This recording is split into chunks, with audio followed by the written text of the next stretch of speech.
हाय दोस्तों, हमारे चैनल तैयारी नौकरी की पे आपका बहुत बहुत स्वागत है। और आज हम लेके आ गए हैं फिर आज का करंट अफेयर्स का सेशन, जो हमारा हर दिन चलता है करंट अफेयर्स का सेशन, वो हम लेके आ गए हैं। तो आप इसको देखिए और इसके नोट्स बनाइए। जो आपको जो भी भारत में अपने सरकारी एग्जाम्स होते हैं उन सभी में करंट अफेयर्स से क्वेश्चन आते ही हैं, तो इसमें आपको इससे बहुत लाभ मिलेगा।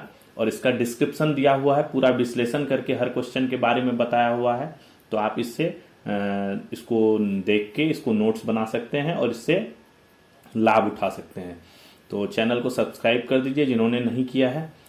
और चलिए हम अपना टॉपिक्स पे चलते हैं। तो ये आज का करंट अफेयर्स है, एमसीक्यू है, एमसीक्यू फॉर्म में है और डिस्क्रिप्शन के साथ है।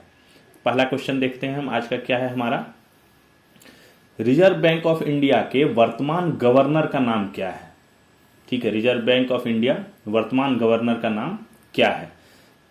ऑप्शंस देखिए, Shaktikanta Das, Sanjay Malhotra, CD Deshmukh, sir Osborne Smith. कौन है अभी वर्तमान गवर्नर? ये पता होना होगा आपको और होना भी चाहिए। अगर हम तैयारी कर रहे हैं एग्जाम की तो ये चीजें तो बहुत इंपॉर्टेंट है। और ऐसे भी पता होना चाहिए कि भारतीय रिजर्व बैंक ऑफ इंडिया का गवर्नर कौन है। उत्तर है इसका संजय मल्होत्रा।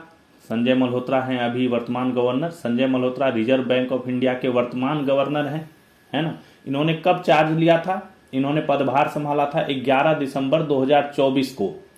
26वें गवर्नर हैं ये, ठीक है। 25 गवर्नर, जो 25वें गवर्नर कौन थे? इससे पूर्व शक्तिकांत दास थे इस पद पर, जो 25वें गवर्नर थे। इन्होंने 26वें गवर्नर का चार्ज लिया है, ठीक है। 11 दिसंबर 24 को लिया, अभी 11 दिसंबर 25 को जो है इनका 1 वर्ष का कार्यकाल पूरा हो जाएगा। आरबीआई की स्थापना कब हुई? रिजर्व बैंक ऑफ इंडिया की स्थापना कब हुई? 1 अप्रैल 1935 को की गई थी इसकी स्थापना, ठीक है। और पहले गवर्नर कौन थे?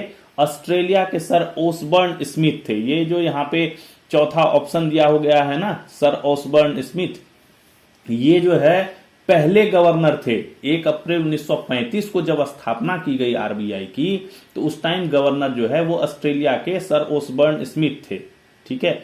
उसके भारत के कौन बने? पहले भारतीय गवर्नर कौन बने? तो सीडी देशमुख, ठीक है। सीडी देशमुख जो है पहले भारतीय गवर्नर बने।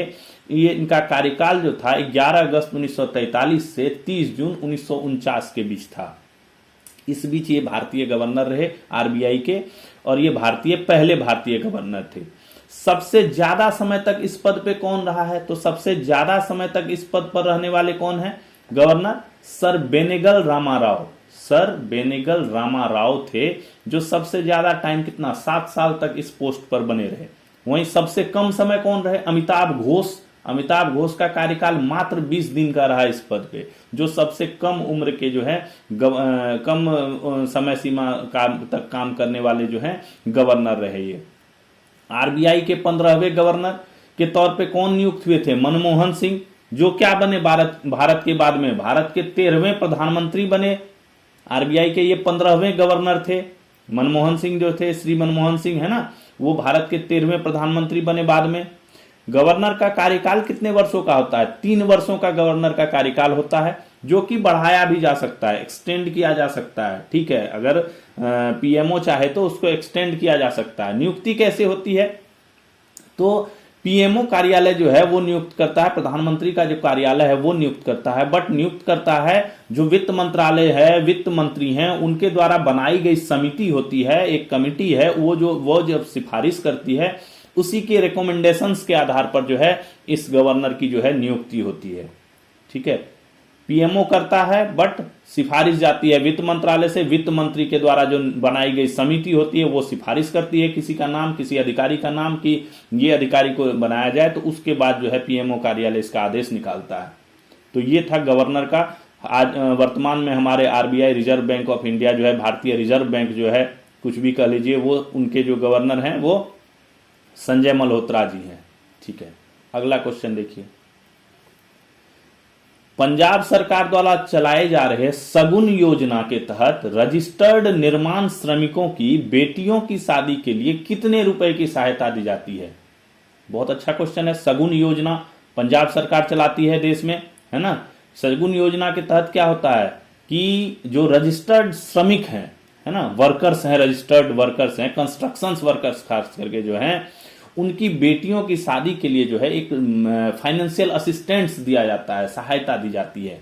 कितने की दी जाती है? सरकार के द्वारा दी जाती है 1,25,000, 51,000, 11,000। कितने की दी जाती है? उत्तर है इसका 51,000 की दी जाती है। पंजाब सरकार द्वारा चलाए गए सगुन योजना के तहत रजिस्टर्ड निर्माण श्रमिकों की बेटियों की शादी के लिए 51,000 रुपए की सहायता राशि दी जाती है। जो रजिस्टर्ड श्रमिक हैं उनकी बेटियों की शादी के लिए 51,000 की सहायता राशि दी जाती है। ये राशि जो है ये बाद में दी जाती है, शादी के उपरांत दी जाती है। ध्यान रखिएगा, शादी के उपरांत ये राशि दी जाती है। यह राशि सिर्फ निर्माण श्रमिक कल्याण बोर्ड है यहाँ पे, उसमें जो है रजिस्टर्ड श्रमिकों की बेटियों को शादी के उपरांत आवश्यक कागजात प्रस्तुत करने पर प्रदान किया जाता है। शादी के उपरांत जो है कुछ जो बेसिक्स डॉक्यूमेंट्स हैं वो आप सबमिट करते हैं, जो श्रमिक हैं वो और उनका जो कार्ड बना हुआ है वो सब सबमिट करने के उपरांत जो है पंजाब सरकार द्वारा जो है 51,000 रुपए की राशि इस योजना के तहत जो है दी जाती है। तो ये लड़कियों को जो है शादी के उपरांत 51,000 की असिस्टेंस है। अगला क्वेश्चन देखते हैं। सड़क यातायात पीड़ितों की स्मृति में विश्व दिवस कब मनाया जाता है?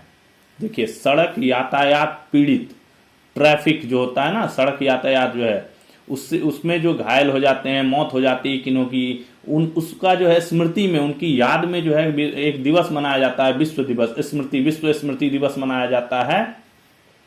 ये कब मनाया जाता है? नवंबर के पहले रविवार को, नवंबर के तीसरे रविवार को, दिसंबर के प्रथम रविवार को, दिसंबर के तीसरे रविवार को।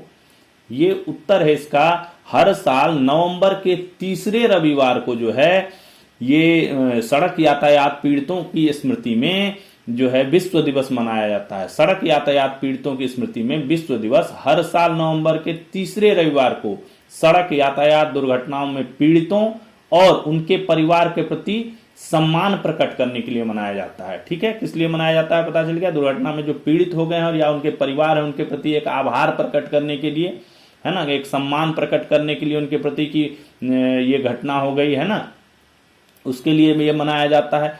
शुरुआत कब हुई इसकी? इसकी शुरुआत ब्रिटिश सड़क दुर्घटना पीड़ितों के लिए काम करने वाली संस्था रोड पीस ने 1993 में शुरू की थी। एक ब्रिटिश संस्था है रोड पीस, उसने जो है 1993 में जो है ये शुरू किया था इसको, ये दिवस मनाना। संयुक्त राष्ट्र ने जो है 2005 में जो है इसे संयुक्त राष्ट्र महासभा ने अपना दिया। ठीक है, और बाकी राष्ट्रों से भी आग्रह किया कि ये इसको अपनाएं। तो भारत ने इसे जो है 2008 से अपना लिया है। 2008 से भारत में हर साल नवंबर के तीसरे रविवार को मनाया जा रहा है। ठीक है, इस बार एक पूरे देश में पंजाब ने जो है इस बार जो है एक इस मुद्दे पर जो है एक योजना शुरू कर दी है, हिट एंड रन मुआवजा योजना। ठीक है, पंजाब राज्य ने एक ये इस अवसर पर ये योजना की शुरुआत की है, जिसके तहत क्या है, यातायात दुर्घटना से मौत के मामले में 2 लाख तथा घायल के मामले में कितना 50,000 की फाइनेंशियल असिस्टेंस, वित्तीय सहायता दी जाएगी। अगर किसी की यातायात दुर्घटना में, ट्रैफिक एक्सीडेंट में मौत हो जाती है तो उसको 2 लाख रुपया देगी सरकार, और अगर वो घायल हो जाता है तो उसको 50,000 की जो है फाइनेंशियल असिस्टेंट दी जाएगी। ये इस जो स्मृति दिवस इस बार का हुआ है, उस अवसर पर देश में पंजाब राज्य ने ये जो है ये योजना शुरू की है, हिट एंड रन मुआवजा योजना। ठीक है, ये government compensation scheme for hit and run victims है ना, ये है। आगे देखिए, किस भारतीय अभिनेत्री को यूनिसेफ इंडिया ने बाल अधिकारों के लिए सेलिब्रिटी एडवोकेट नियुक्त किया है? किस भारतीय अभिनेत्री को यूनिसेफ इंडिया ने बाल अधिकारों के लिए सेलिब्रिटी एडवोकेट नियुक्त किया है? कीर्ति सुरेश, रश्मिका मंदाना, ऐश्वर्या राय, शिल्पा शेट्टी। किसको किया है? उत्तर है इसका कीर्ति सुरेश। नाम सुने होंगे आप लोग कीर्ति सुरेश का, है ना, बॉलीवुड की नहीं है ये, साउथ की है कीर्ति सुरेश। ये देखिए फोटो लगा हुआ है कीर्ति सुरेश को, पहचान जाएंगे आप लोग। तमिल, तेलुगु और मलयालम फिल्मों की ये अभिनेत्री है कीर्ति सुरेश। इनको राष्ट्रीय पुरस्कार विजेता भी है ये, इनको राष्ट्रीय पुरस्कार भी मिला है, उसकी भी चर्चा हम आगे करेंगे अभी। तो इनको जो है यूनिसेफ इंडिया ने बाल अधिकारों के लिए सेलिब्रिटी एडवोकेट नियुक्त किया है। तो ये अब काम क्या करेंगी, इससे रिलेटेड क्या काम होगा इनका?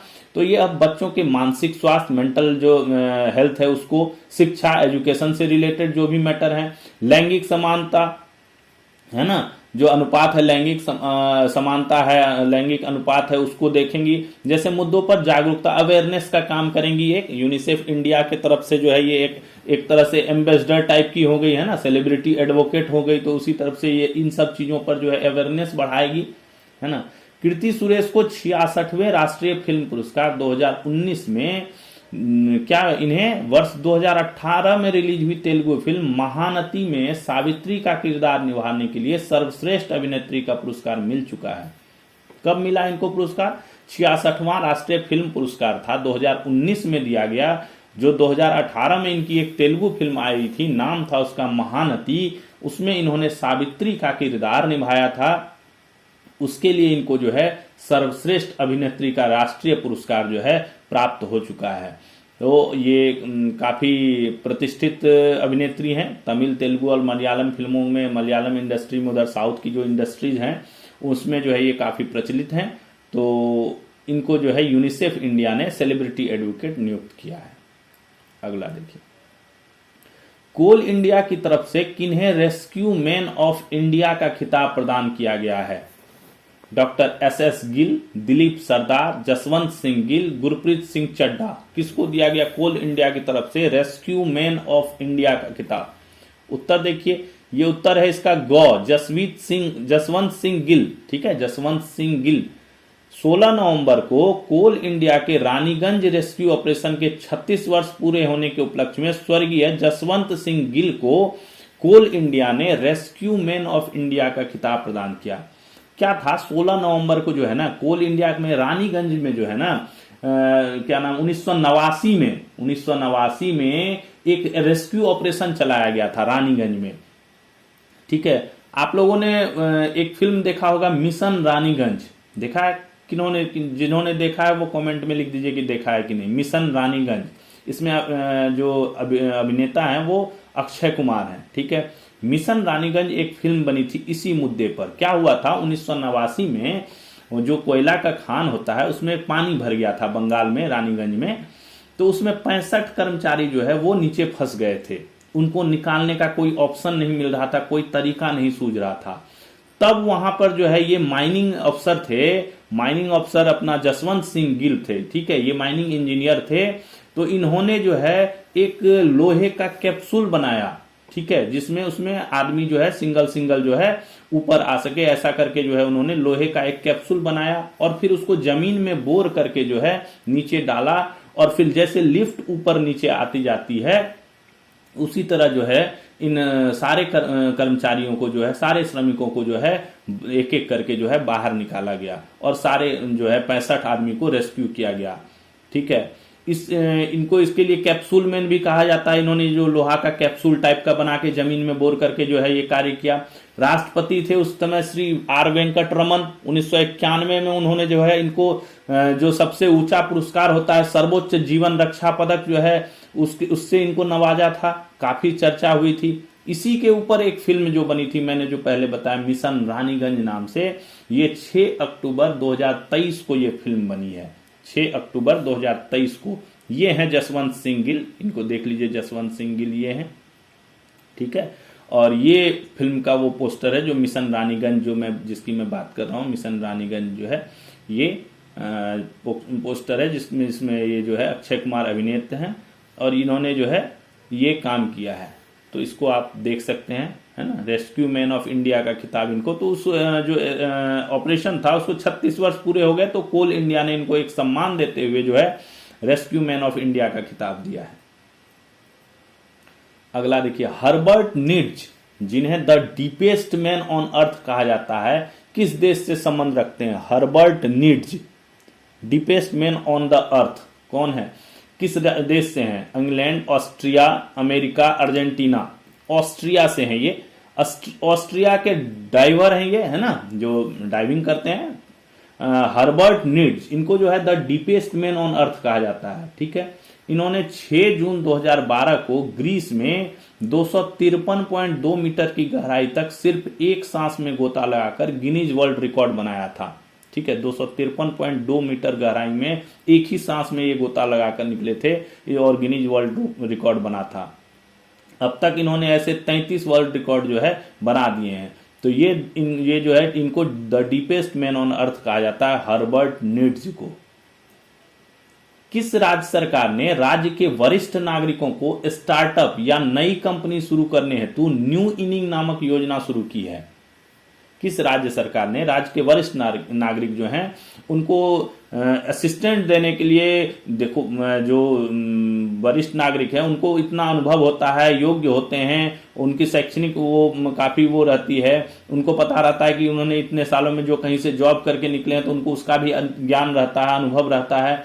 तो वो उस उम्र में जो 50 से ऊपर का उम्र होता है उस उम्र में जाके कोई अगर कंपनी खोलना चाहते हैं, स्टार्टअप खोलना चाहते हैं, तो उसके लिए एक योजना शुरू की है सरकार ने कि उनको कुछ असिस्टेंस दिया जाएगा, उनको हेल्प दिया जाएगा, जिससे वे इजीली, और वो जो सरकार की लाल फीताशाही वाली जो हायरकी होती है उसमें वो परेशान ना हो, उसके लिए एक योजना शुरू की है, उसका नाम है न्यू इनिंग। किस राज्य ने किया है?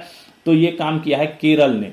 देश के सबसे ज्यादा बुजुर्ग आबादी वाले राज्य केरल, देश का सबसे बुजुर्ग आबादी वाला राज्य केरल है, ठीक है। इसने वरिष्ठ नागरिकों को प्रेरित करने हेतु न्यू इनिंग नामक योजना शुरू की है। कोच्चि स्थित केरल स्टार्टअप मिशन के तहत शुरू की गई इस योजना में वरिष्ठ नागरिकों को पंजीयन कराकर कोई स्टार्टअप या नई कंपनी शुरू करने हेतु आवश्यक सहायता प्रदान की जाती है, ठीक है।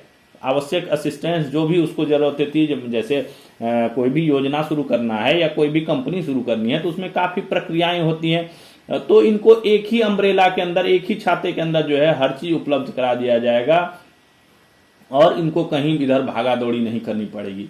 इस हेतु राज्य सरकार ने अलग से बजट की भी घोषणा करी है। 5 करोड़ रुपया एडिशनल बजट का जो है इसमें आवंटन किया गया है। इसके तहत अगर किसी को फाइनेंशियल असिस्टेंस भी चाहिए तो इसके तहत जो है मिलेगा, ठीक है। ये केरल है, केरल है ना, दक्षिणी भारत का इलाका केरल है ना, ये उत्तर हो गया, ये दक्षिण हो गया।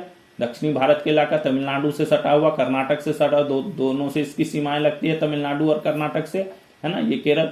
यहाँ पे ये जो है देश का आज के डेट में सबसे ज्यादा बुजुर्ग आबादी वाला राज्य और सबसे एजुकेटेड राज्य है ना। अभी कुछ दिन पहले केरल से गरीबी भी मुक्त हो गई। अभी कुछ दिन पहले की बात है, केरल के जो मुख्यमंत्री हैं उन्होंने घोषणा की कि विधानसभा में घोषणा की कि जो हमारा राज्य जो है वो गरीबी से मुक्त राज्य हो गया है, ठीक है। तो ये केरल काफी समृद्ध राज्य हो गया है। एजुकेशन के मामले में सबसे ज्यादा जो बुजुर्ग आबादी है वो काफी मैक्सिमम जो है पढ़ी लिखी है, काफी पढ़ी लिखी है, ठीक है, वेल एजुकेटेड है। तो उसी का लाभ उठाने के लिए जो है सरकार ने ये योजना न्यू इनिंग नाम से शुरू की है। ये देखिए, ये केरल भारत का मानचित्र है और ये केरल है, कर्नाटक और तमिलनाडु से सटा हुआ दक्षिणी भारत का राज्य केरल। ये इसका केरल का मानचित्र। चलिए अगला क्वेश्चन। भारत सरकार द्वारा देश भर में 17 सितंबर से 2 अक्टूबर के बीच कैंप लगाकर महिलाओं की फ्री हेल्थ चेकअप के लिए जो अभियान चलाया गया था उसका क्या नाम है?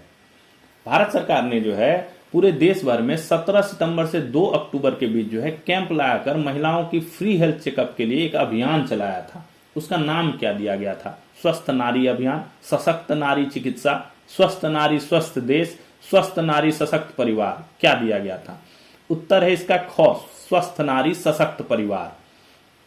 17 सितंबर 2025 को प्रधानमंत्री ने मध्य प्रदेश के धार जिले के भैंसोला से देश भर में महिलाओं की फ्री हेल्थ चेकअप कराने हेतु स्वस्थ नारी सशक्त परिवार अभियान की शुरुआत की थी, ठीक है। पता चल गया किसने शुरू किया? प्रधानमंत्री कौन है? श्री नरेंद्र मोदी जी ने 17 सितंबर 2025 को जो है मध्य प्रदेश के ही धार जिले के भैंसोला से एक महिलाओं की फ्री हेल्थ चेकअप हेतु जो है स्वस्थ नारी सशक्त परिवार अभियान की शुरुआत की थी, ताकि क्या हो, इनका जांच हो, फ्री में जांच हो। जो गरीब हैं वो नहीं करवा पाते हैं जांच, या और भी परेशानियां हैं वो नहीं करवा पाते, तो उनका फ्री में जांच हो। और जांच होने से अगर प्राइमरी स्तर पे कोई बीमारियों का पता चल जाता है तो उनका सही से इलाज किया जा सके, शुरू में ही उसका इलाज हो जाए, है ना। तो ये पूरे देश में आयोजित किया गया।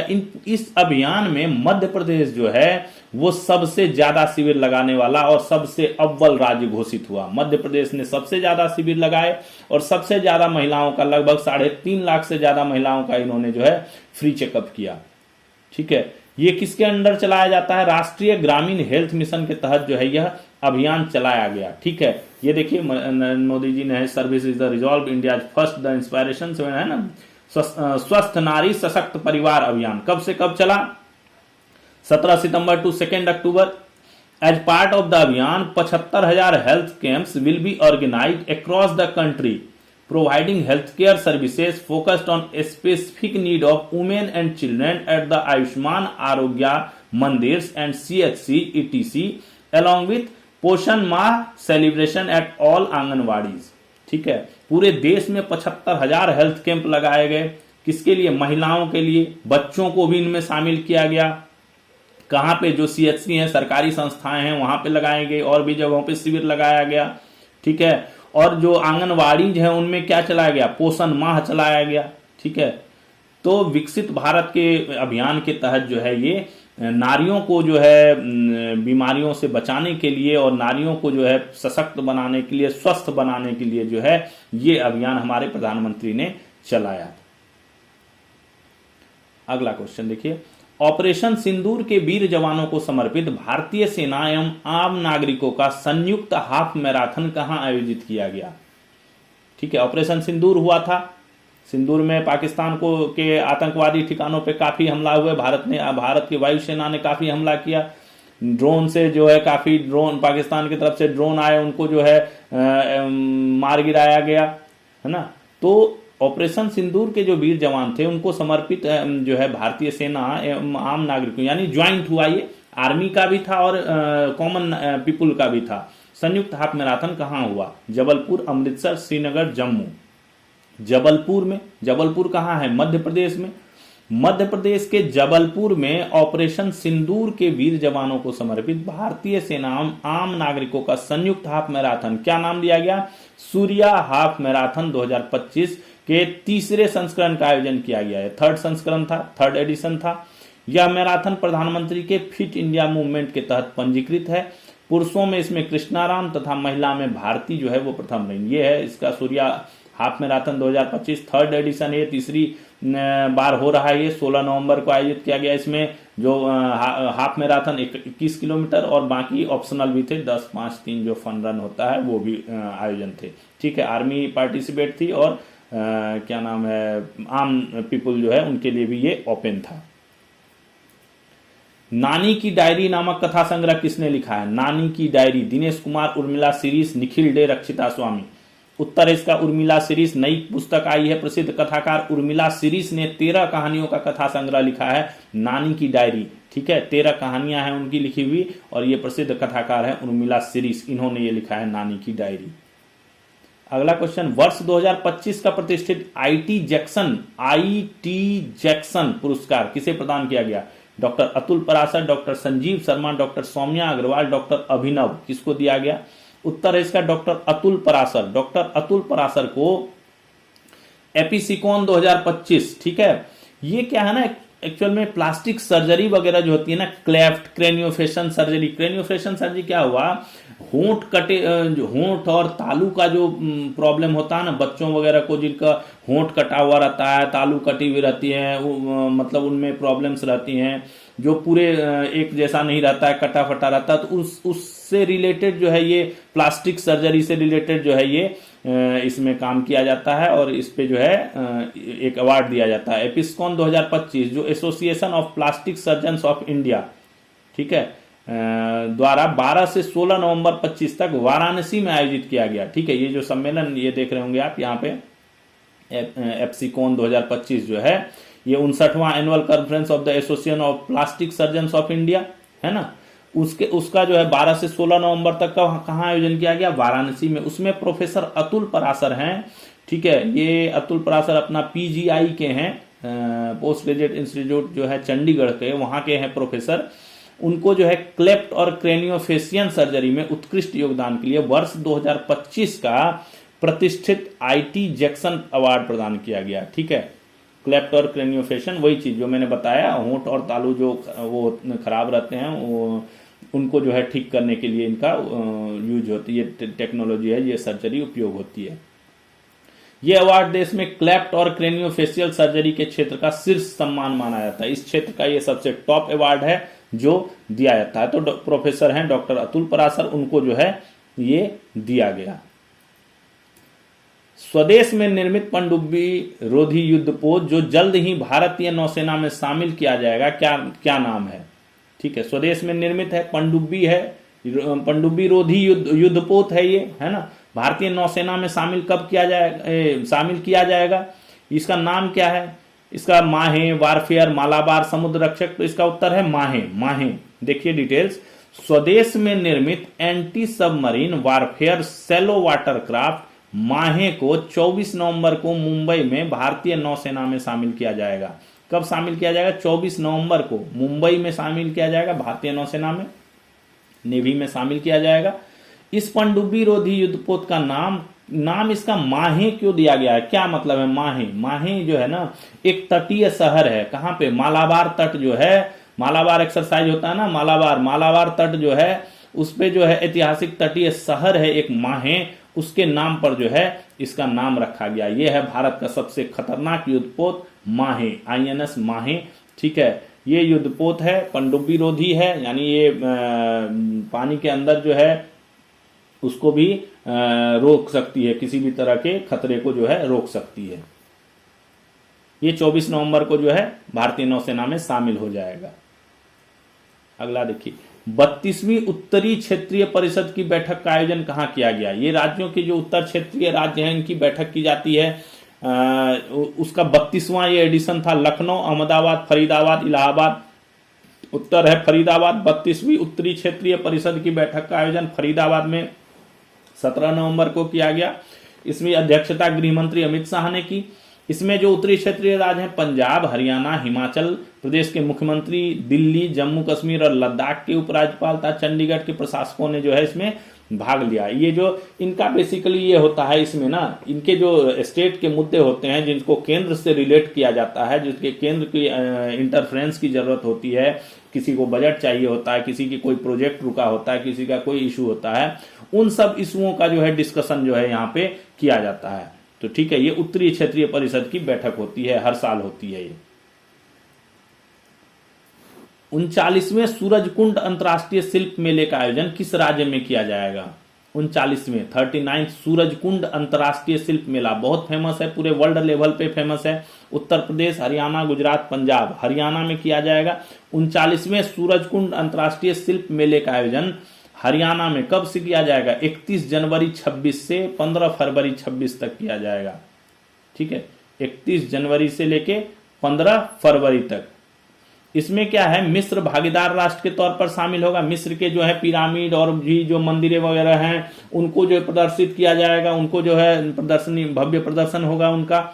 उत्तर प्रदेश और मेघालय को इस शिल्प कुंभ के लिए सहयोगी राज्य होंगे। उत्तर प्रदेश को भी और मेघालय को भी इसमें सहयोग के लिए सहयोगी राज्य बनाया गया है इस शिल्प कुंभ में। ठीक है, ये देखिए इसका अपना 39 सूरजकुंड इंटरनेशनल क्राफ्ट्स मेला 2026 सूरजकुंड फरीदाबाद हरियाणा में आयोजन होगा, है ना। 31 जनवरी से 15 फरवरी होगा। Celebrating the finest tradition of handicrafts, handlooms, culture and cuisine from India and across the world, यानी भारत और भारत से बाहर के भी लगभग 40 देशों का participation from more than 40 countries every year. हर साल इसमें 40 देशों का जो है से ज्यादा का जो हैंडीक्राफ्ट, हैंडलूम, कल्चर, कुशिन, इन सब चीजों का प्रदर्शन होता है बड़े उच्च लेवल पे, हाई लेवल पे, इंटरनेशनल लेवल पे। ठीक है, a platform to showcase cultural performance and crafts, international cultural troupes 10 to member and artisans are invited to participate। ठीक है, इसमें आर्टिसियंस भी आते हैं जो अपना कला का प्रदर्शन करते हैं। तो काफी बड़ा ये अंतर्राष्ट्रीय मेला होता है जिसका ये 39वां आयोजन होने जा रहा है 2026 में अपना हरियाणा में फरीदाबाद। स्वेज नहर को किस दिन अंतर्राष्ट्रीय आवागमन के लिए खोला गया था? स्वेज नहर बहुत फेमस है। स्वेज नहर के बारे में जानते होंगे। स्वेज नहर को जो है क्या है, तो 17 नवंबर 1869, 15 दिसंबर 1875, 17 अक्टूबर 1865, 20 दिसंबर 1868 कब किया गया? तो उत्तर है इसका क, 17 नवंबर 1869। डिटेल्स देखिए, 17 नवंबर 1869 को स्वेज नहर को अंतर्राष्ट्रीय आवागमन के लिए खोला गया था। ठीक है, बन के ये रेडी हो गया था और इसको जो है इंटरनेशनल आवागमन के लिए जो है, ट्रांसपोर्ट के लिए जो है इसको खोल दिया गया था। इस नहर के बनने से क्या हुआ, एशिया एवं यूरोप के बीच का सफर 6000 किलोमीटर कम हो गया था। अब चलिए आपको हम मैप में दिखाते हैं ये चीज। ये देखिए, ये है एशिया, ये इलाका एशिया का है। ठीक है, ये है अफ्रीका और ये है यहां पे यूरोप। तो अगर एशिया के किसी इसको मालवाहक पोत को अगर जाना होता तो समुद्री रास्ते से जाएगा। तो जब तक ये स्वेज नहर नहीं बना था, तो अगर एशिया वाले यहां आते थे, या मान लीजिए यहां आ गए या यहां आ गए, तो यहां पे अपना इंडियन जो हिंद महासागर है उसमें आ गए। यहां से हिंद महासागर से उसको इधर से होते हुए जो केप ऑफ गुड होप वाला जो इलाका है ना, अफ्रीका का जो केप ऑफ गुड होप वाला इलाका है, उससे ऐसे घूम के और ऐसे घूम के ऐसे ऐसे ऐसे करके जो है फिर यहाँ पे यूरोप में पहुंचना होता था। काफी लंबा होता था ना, कितना हो जाता था ये लगभग डिस्टेंस जो है, अप्रोक्सीमेट डिस्टेंस जो होता है था 14,500 नॉटिकल माइल हो जाता था, यानी 27,000 किलोमीटर हो जाता था ये। ठीक है, तो क्या किया गया, ये 100 यहां से यहां तक जो है बीच में 193 किलोमीटर का जो है एक नहर बना दिया गया, समुद्री नहर बना दिया गया। ठीक है, ये पोर्शन में। तो अब क्या हुआ, अब अगर इसको किसी को इस एशिया से यूरोप के लिए जाना है, माल लेके ट्रांसपोर्टेशन करना है, तो वो अब यहां इधर नहीं जाके हिंद महासागर के इधर से ही यहीं से चला जाएगा अंदर और सीधा इस रास्ते से जाके जो है चला जाएगा। तो ये डिस्टेंस कितना घट गया, तो लगभग जो है 6000 किलोमीटर, 6,500 किलोमीटर जो है डिस्टेंस जो है ये घट गया। 2700 किलोमीटर था, अभी देखिए यहाँ पे 20,500 किलोमीटर हो गया यही वाला इलाका। अगर यहां से यहां तक स्टार्टिंग पॉइंट जो डेलियान है वहां चाइना का, और इधर रोटरडम नेदरलैंड्स की हम लास्ट तक की बात करें, तो ये जो इलाका, ये एरिया जो है लगभग 6,500 किलोमीटर कम हो गया है। 11,000 नॉटिकल माइल था, यहाँ पे 14,500 नॉटिकल माइल था, है ना। और टाइम कितना कम हो गया, देखिए इस रास्ते से अगर ये शॉर्ट रूट से जाता है तो 48 दिन में ही पहुंच जाएगा, और अगर ये लॉन्ग रूट से कोई शिप जाता है तो उसको 57 दिन लगता है। ठीक है, तो लगभग 9 दिन का सफर का बचत हुआ, 6,000 6,500 किलोमीटर का बचत हुआ। तो ये स्वेज नहर जो है काफी इंपॉर्टेंट है ट्रांसपोर्टेशन के हिसाब से। पूरी दुनिया के समुद्री कारोबार का 12% इसी रास्ते से, काफी व्यस्ततम मार्ग है ये जो रूट है, ये व्यापारिक दृष्टिकोण से काफी व्यस्ततम मार्ग है। ठीक है, और इसका पूरे जो वर्ल्ड में ट्रेड होता है, समुद्री कारोबार होता है, ओशियन ट्रेड होता है, उसका 12% जो है इसी रास्ते से जाता है। क्योंकि एशिया यूरोप जो है ना, ये एशिया और यूरोप का जो कंटिन्यूशन है, इसमें कितनी, मान लीजिए 9 दिन आपको बच गया, 6,500 किलोमीटर बच गया, आपको कम समय में सामान भी पहुंच जाएगा। ठीक है, आपको ईंधन की लागत भी कम पड़ी, ट्रांसपोर्टेशन चार्ज जो है वो कम पड़ा, तो काफी चीजें बेनिफिशियल हो गई इसमें, है ना। यह नहर मानव निर्मित जलमार्ग है। ठीक है, आदमी के द्वारा, कोई नेचुरल नहीं है, ये मानव निर्मित है। क्योंकि नेचुरल तो ये इंडियन ओशियन है ही, इस रास्ते से पहले व्यापार होता ही था। इसके जब 1869 में ये खुला है, उससे पहले तो इसी रास्ते से, हिंद महासागर के रास्ते से ही व्यापार होता था। ये अटलांटिक महासागर में होते हुए और इधर जाता था। ठीक है, ये यहीं पे इसी रास्ते से होता था, जो भूमध्य सागर को लाल सागर से जोड़ता है। ठीक है, ये किस सागर को जोड़ता है, दोनों सागर को, भूमध्य सागर को लाल सागर से जोड़ता है ये नहर। यानी ये स्टार्टिंग पॉइंट और एंड पॉइंट की बात हो रही है, भूमध्य सागर को लाल सागर से जो है ये जोड़ता है ना। यह अफ्रीका और एशिया को अलग करता है, अफ्रीका और एशिया को डिवाइड कर दिया ना यहाँ से। ये पहले एक था, क्योंकि रास्ते इधर से होके जाते थे, मान लीजिए, तो इसको एक माना जाता था। इसको बीच से ही इसके जो है ये नहर बनाई गई है, तो ये एशिया और अफ्रीका को डिवाइड कर दिया, बट जोड़ा किसको, यूरोप को। एशिया और यूरोप को कनेक्ट कर दिया, डिवाइड हुआ एशिया और अफ्रीका, बट कनेक्ट कौन हो गया, एशिया और यूरोप कनेक्ट हो गए इससे इजीली। यह अफ्रीका और एशिया को लग दिया और यूरोप और एशिया को जोड़ती है, यूरोप और एशिया को जोड़ दिया, है ना। नहर की लंबाई 193 किलोमीटर जो है, ये जो इस पॉइंट से लेकर और इस पॉइंट तक की लंबाई जो है 193 किलोमीटर है। तो ये मैप को आप ध्यान में रखिए, तो आपको स्वेज नहर से रिलेटेड जो भी क्वेश्चन आएगा तो आपको जो है बनाने में दिक्कत नहीं होगी। ठीक है, स्वेज नहर से रिलेटेड आपको सीधा सिंपल सी बात है, ये एशिया को यूरोप से कनेक्ट करता है, अफ्रीका को डिवाइड करता है। ठीक है, और ये 6000 लगभग 6000 6500 किलोमीटर का जो है दूरी कम हो जाता है। इसकी लंबाई 193 किलोमीटर है। 17 नवंबर 1869 को इसको खोल दिया गया था इंटरनेशनल ट्रांसपोर्ट के लिए। ठीक है, तो ये भूमध्य सागर को लाल सागर से जोड़ता है। बस ये इंपॉर्टेंट है इसके लिए आपको याद रखने के लिए। चलिए,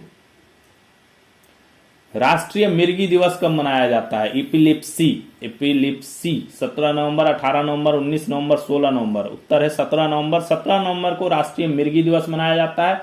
यह दिवस एपिलेप्सी फाउंडेशन ऑफ इंडिया द्वारा शुरू किया गया था, जिसके प्रमुख डॉक्टर निर्मल सूर्या है। ठीक है, 17 नवंबर को एक और दिवस मनाया जाता है छात्र समुदाय द्वारा, अंतर्राष्ट्रीय छात्र दिवस के रूप में भी मनाया जाता है। इसमें बेसिकली क्या हुआ था, चेक गणराज्य जो है, चेक प्राग में जो है जेनेवा के तरफ से या कुछ हमले वगैरह हुए थे, तो उसमें कुछ छात्रों को जो है अपहरण करके जो है फिर बाद में उनको फांसी वासी दे दी गई। तो उसी की याद में कुछ जगहों पर जो है अंतर्राष्ट्रीय छात्र दिवस के रूप में भी मनाया जाता है। बट भारत में ये राष्ट्रीय मिर्गी दिवस के रूप में 17 नवंबर को मनाया जाता है। सेंजो 21 किस देश द्वारा प्रक्षेपित मानव अंतरिक्ष यान है? 100 मानव अंतरिक्ष यान, मतलब एक तो होता है कि अंतरिक्ष यान भेज दिया, लेकिन 100 मानव यानी आदमी के साथ गया हुआ अंतरिक्ष यान है सेंजो 21।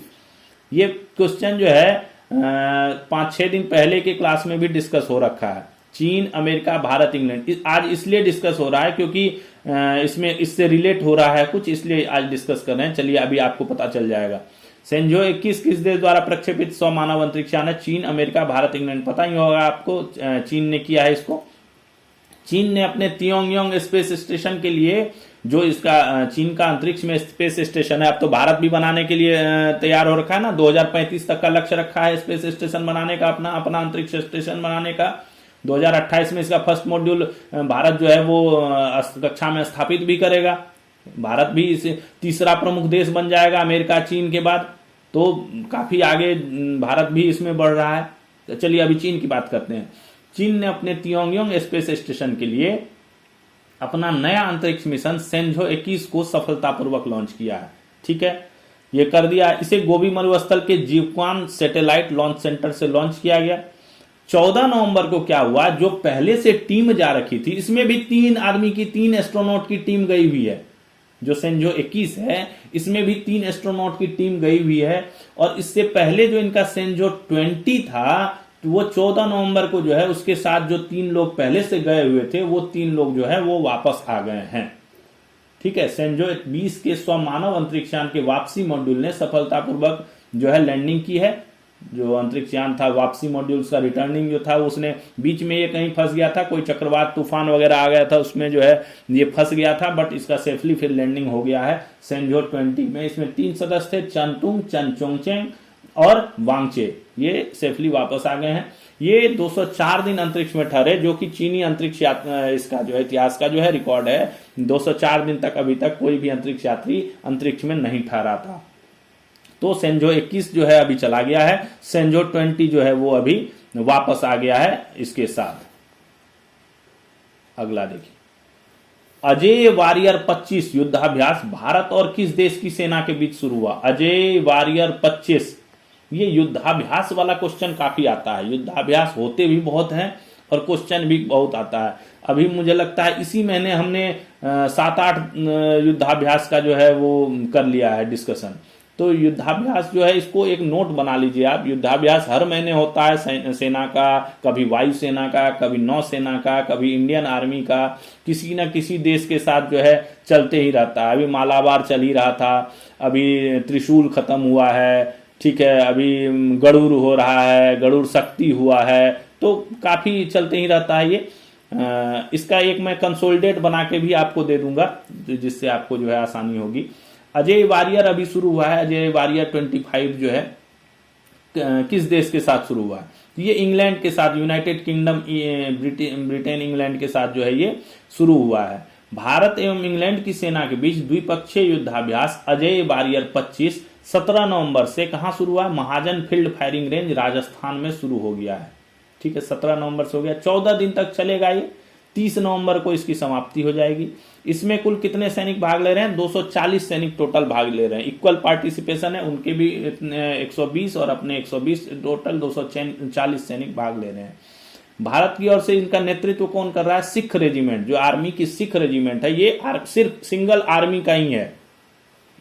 अपनी भारतीय आर्मी और इंग्लैंड की आर्मी का है। इसमें एयरफोर्स और नेवी जो है भाग नहीं ले रही है, ठीक है, सिर्फ आर्मी का है ये। और इसमें भारत की ओर से सिख रेजिमेंट इसका नेतृत्व कर रहा है। यह अभ्यास जो है 2011 से चल रहा है, ठीक है, 8वां संस्करण है ये, 8th एडिशन है ये, 2011 से चल रहा है। हर 2 साल पे बाइनली होता है ये, हर साल नहीं होता है, बाइनली होता है हर 2 साल पे। अभी 25 में हुआ, 26 में नहीं होगा, 27 में फिर ये जाके 9वां संस्करण जो होगा अजय वारियर 27 होगा, ठीक है। तो ये भारत और इंग्लैंड के बीच अभी चल रहा है। अभी समाप्ति इसकी 30 नवंबर को होगी। अगला क्वेश्चन देखिए, दक्षिण अफ्रीका के साथ ईडन गार्डन कोलकाता में खेले गए पहले टेस्ट मैच में, अच्छा ये इंफॉर्मेशन है, अभी जो है भारत और दक्षिण अफ्रीका का टेस्ट सीरीज चल रहा है, ठीक है। 2 मैचों का टेस्ट सीरीज होना है, आपको बताया है, या 2 टेस्ट होंगे, 3 वनडे होगा, 5 T20 होगा। दक्षिण अफ्रीका भारत के दौरे पे है, सबसे बड़ा दौरा है 4 साल के बाद। इससे पहले इंग्लैंड आई थी 2021 में, 13 मैच खेले थे। अभी दक्षिण अफ्रीका आई है, ये 10 मैच खेलेगी यहाँ पे, ठीक है। पहला टेस्ट था ईडन गार्डन कोलकाता में, दूसरा टेस्ट कब होगा? असम में बरसापारा स्टेडियम में। तो पहला टेस्ट जो है वो खत्म हो गया। टेस्ट में जो है भारत 30 रन से हार गया, ठीक है। टेस्ट के तीसरे दिन जो है, तीसरे दिन में ही खेल खत्म हो गया। तीसरे दिन 123 रन का पीछा करना था भारत को, बट भारतीय टीम 93 रन पर ही ऑल आउट हो गई। इस प्रकार ये अब तक टेस्ट मैच में घरेलू मैदान पर मिली हार में ये सबसे छोटा लक्ष्य रहा। यानी टेस्ट मैच में अपने घरेलू मैदान पे ये सबसे छोटा लक्ष्य में भारत हार गई। भारत ईडन गार्डन में खेले गए 43 टेस्ट मैचों में से 10 मैच हार चुकी है, जो कि घर में किसी एक वेन्यू पर सर्वाधिक है। ये जो ईडन गार्डन है, इसमें टोटल 43 मैच खेला है भारत ने, और 10 मैच में भारत को हार का सामना करना पड़ा है, जो भारत के जितने भी टेस्ट वेन्यू हैं उनमें सर्वाधिक यहीं पे हारी है भारत। अगर फॉरेन टोटल वर्ल्ड की बात की जाए तो सबसे ज्यादा लॉर्ड्स के मैदान, लॉर्ड्स कहाँ? इंग्लैंड का जो लॉर्ड्स का मैदान है उसमें भारत सबसे ज्यादा बार हारा है, 13 बार हारा है भारत, ठीक है। 66 साल बाद किसी टेस्ट में सभी पारियां 2 से कम रन के भीतर ऑल आउट हो गई। 66 साल बाद ऐसा हुआ है कि टेस्ट की 4 पारी, यानी दो पारी दक्षिण अफ्रीका की, 2 पारी भारत की, वो सारी पारी जो है 200 से कम रन के भीतर ही ऑल आउट हो गई। भारत में यह पहली बार हुआ है, भारत में तो ये फर्स्ट बार हुआ। प्लेयर ऑफ द मैच इसके कौन हुए? दक्षिण अफ्रीका के साइमन हार्मर। इन्होंने 8 विकेट जो है लास्ट इनिंग में लेकर के जो है पूरे टीम को जो है धराशायी कर दिया, भारतीय टीम को, और भारतीय टीम को 30 रन से हारना पड़ा, ठीक है। सीरीज में अभी दक्षिण अफ्रीका 1-0 से आगे है, 1 टेस्ट अभी और होना है। अगला देखिए, Asia cup T20 rising stars tournament चल रहा था, उसमें भी पाकिस्तान की ए टीम ने जो है भारत को जो है 8 विकेट हरा दिया है। ये एक T20 राइजिंग स्टार्स टूर्नामेंट चल रहा था ए टीमों के बीच में, सभी देश की ए टीम जो है वो खेल रही थी, तो उसमें पाकिस्तान की ए टीम ने भारत को जो है 5 विकेट हरा दिया है, ठीक है।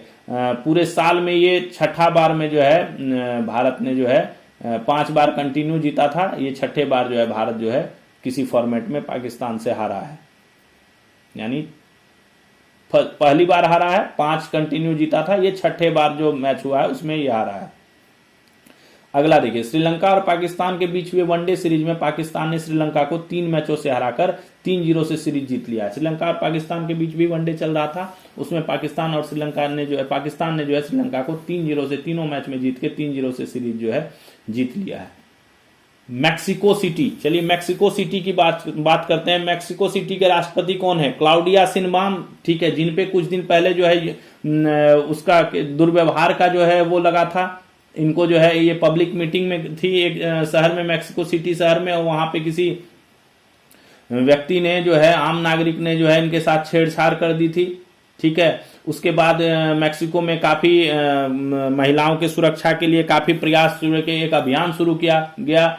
वकीलों को शिक्षा दी गई, छात्रों को ट्रेंड किया जाने लगा, आम नागरिक को ट्रेनिंग दी जाने लगी, है ना। तो काफी कुछ चला। अभी क्या हुआ है, मैक्सिको सिटी में जो है सरकार की नाकामी और अपराध और भ्रष्टाचार के खिलाफ जो है प्रदर्शन शुरू हो गया है। ठीक है, जेन जी किसको कहा जाता है? जनरेशन जेड का शॉर्ट फॉर्म है जेन जी। ठीक है, जनरेशन जेड उनको कहा जाता है जो बेसिकली समझिए इसको, जो सोशल मीडिया एक्टिव जो जनरेशन है, यानी जो जनरेशन अभी लेटेस्ट जो जनरेशन है वो सोशल मीडिया एक्टिव जनरेशन है। हर चीज जो है अपना एआई वगैरह है उनसे रिलेटेड है, social media YouTube Facebook Twitter इन सब चीजों पे एक्टिव रहती हैं। जो यंग जनरेशन है उनकी बात हो रही है, उन्हीं को जेन जी कहा जाता है। जेन जेड, जनरेशन जेड उसका शॉर्ट फॉर्म है जेन जी। तो इसमें और एक फिलीपींस, दोनों देशों में अभी जो है काफी मात्रा में जो है प्रदर्शन हो रहा है, काफी हिंसक प्रदर्शन भी हुए हैं। ठीक है, काफी लोगों की मौत भी हुई है और कई लोग घायल भी हुए हैं। कंटिन्यू चल रहा है ये प्रदर्शन। फिलीपींस के राष्ट्रपति हैं बोंग मार्कोस। ठीक है, उनके खिलाफ भी भ्रष्टाचार का आरोप है। ठीक है, तो दोनों देशों में जो है ये चल रहा है। मैक्सिको की राष्ट्रपति हैं क्लाउडिया शिनबाम, उनके खिलाफ, और फिलीपींस के राष्ट्रपति बोंग मार्कोस, दोनों के खिलाफ जो है नाकामी, बढ़ते अपराध और भ्रष्टाचार के खिलाफ जो है प्रदर्शन मैक्सिको में और फिलीपींस में चल रहा है। हॉलीवुड एक्ट्रेस एमा स्टोन को दुनिया की सबसे खूबसूरत महिला घोषित किया गया है। दुनिया की सबसे खूबसूरत महिला कौन है? हॉलीवुड की एक्ट्रेस है एमा स्टोन, उनको किया गया है। यह गणना कैसे किया गया है? यह गणना मैथमेटिकल टाइप से किया गया है। गोल्डन रेशियो, एक फॉर्मूला है गोल्डन रेशियो। इसमें क्या है ना, एंगल नापा जाता है। ठीक है, जो चेहरे का ये है पार्ट्स हैं उनके एंगल को नापा जाता है और उनसे जो है एक पॉइंट निर्धारित किया जाता है कि भाई आपको 94 नंबर दिया गया, या फिर आपको 92 नंबर दिया गया, या आपको 80 नंबर दिया गया। उन नंबर के आधार पर जो है सूची तैयार होती है। ठीक है, लंदन बनाता है इसकी सूची। ठीक है, डॉक्टर जूलियन डिसिल्वा है कॉस्मेटिक एंड प्लास्टिक सर्जरी के सेंटर के इंचार्ज, वो बनाती हैं। भारत से जो है ऐश्वर्या राय हैं, वो 8वें स्थान पर है। भारत की ऐश्वर्या राय जिसको सुंदर माना जाता है वो 8वें स्थान पे है, और सबसे टॉप पे है एमा स्टोन। नासा ने 2030 तक ब्लेंडेड विंग विमान ओलंपिक को लॉन्च करने की घोषणा की है। नासा ने क्या किया है, एक घोषणा की है कि हम जो है 2030 तक जो है ब्लेंडेड विंग विमान लाएंगे। ब्लेंडेड विंग मतलब उसके जो विंग्स होते हैं वो पीछे की तरफ से फोल्ड होते हैं, ब्लेंडेड विंग्स होते हैं। ठीक है, तो ये इसका नाम रखा गया है ओलंपिक। इससे क्या कहा गया है कि 50% ईंधन की बचत होगी। जो आज के डेट में विमान में ईंधन लग रहा है उसका 50% ही ईंधन यूज होगा, और इसमें जो यात्रियों की बैठने की क्षमता होगी वो 250 से 300 होगी। अभी जो विमान हमारे पास हैं वो लगभग 180 यात्री उसमें सवार होते हैं, बट इन विमानों में जो बैठने की क्षमता होगी वो 250 से 300 लोगों की होगी, और ये 2030 तक लॉन्च करने की घोषणा की गई है। प्रादेशिक सेना टेरिटोरियल आर्मी जो कब आई थी, 18 अगस्त 1948 को अधिनियम बना था भारत सरकार का, प्रादेशिक सेना अधिनियम, उसके तहत अस्तित्व में आई थी। ठीक है, उसमें अब क्या है, महिलाओं को भी शामिल करने के लिए अनुमति दे दी है भारत सरकार ने। भारत सरकार ने जो है कहा है अब इसमें महिलाओं को भी शामिल किया जाएगा। अभी इसको पायलट प्रोजेक्ट के तौर पे कुछ बटालियनों में ही शामिल किया जाएगा, बाद में धीरे धीरे इसका विस्तार करके पूरे प्रादेशिक सेना में जो है इसको लागू किया जाएगा। अभी कुछ अनुपात में जो है महिलाओं को इसमें शामिल किया जाएगा। भारतीय थल सेना और वायुसेना रक्षा अनुसंधान एवं विकास संगठन द्वारा निर्मित 16 स्वदेशी drone detection and interdiction system खरीद रही है। भारतीय थल सेना जो आर्मी है और एयरफोर्स है, ये किससे, रक्षा अनुसंधान एवं विकास संगठन कौन है, DRDO, defence research and development organisation, DRDO. ठीक है, उसके द्वारा जो है स्वदेशी ड्रोन डिटेक्शन इंटरडिक्शन सिस्टम जो है बनाया है, वो 16 खरीद रही है। ये प्रणाली क्या है, 2 किलोमीटर दूर से ही दुश्मन के ड्रोन को लेजर बीम से मार गिराने में, और क्या करेगा ये, अगर कोई ड्रोन आ रहा है दुश्मन देश का तो उसको 2 किलोमीटर दूर से ही लेजर है इसमें लगा हुआ, लेजर बीम से जो है मार गिराए। ये बिल्कुल स्वदेशी निर्मित है, मेड इन इंडिया।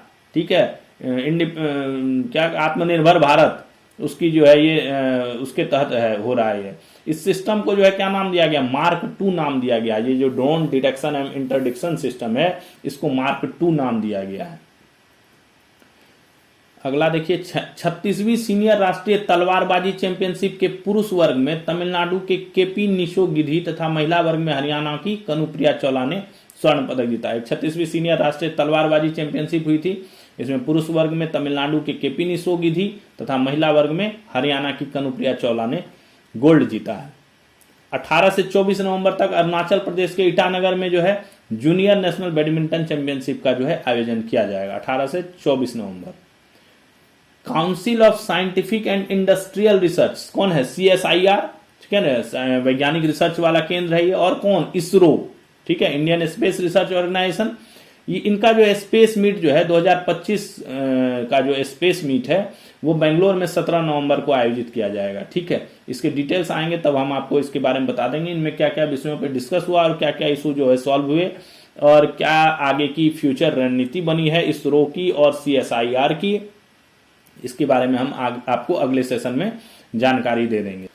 तो ये था दोस्तों हमारा आज का सेशन। आपको कैसा लगा आज का सेशन जरूर आप कमेंट करके बताइए कैसा लगा, ठीक है। और अपने दोस्तों को भी शेयर कीजिए, आप इससे नोट्स बनाइए। इसका जो पूरे जो डिस्क्रिप्शन और क्वेश्चन सारे चीज का PDF जो है ये आपको इसमें मिल जाएगा। डिस्क्रिप्शन में जो है लिंक दे दिया गया है, आप वहां से डाउनलोड कर लीजिए और इसको आराम से एक कॉपी में जो है इसका नोट्स बनाइए, जिससे आपको एग्जाम की तैयारी में, कोई भी सरकारी एग्जाम की आप तैयारी कर रहे हो, ये बहुत इंपॉर्टेंट है। इससे आपको 10-15 क्वेश्चन जो है आते ही आते हैं, कोई भी एग्जाम आप भारत सरकार की किसी भी डिपार्टमेंट का एग्जाम दे रहे हो। तो इसी आशा विश्वास के साथ कि आपको सेशन अच्छा लगा होगा और आप जो है कंटिन्यूस को देखते रहेंगे। हम फिर कल मिलेंगे नए सेशन के साथ। तब तक के लिए आपको थैंक्स। जय हिंद।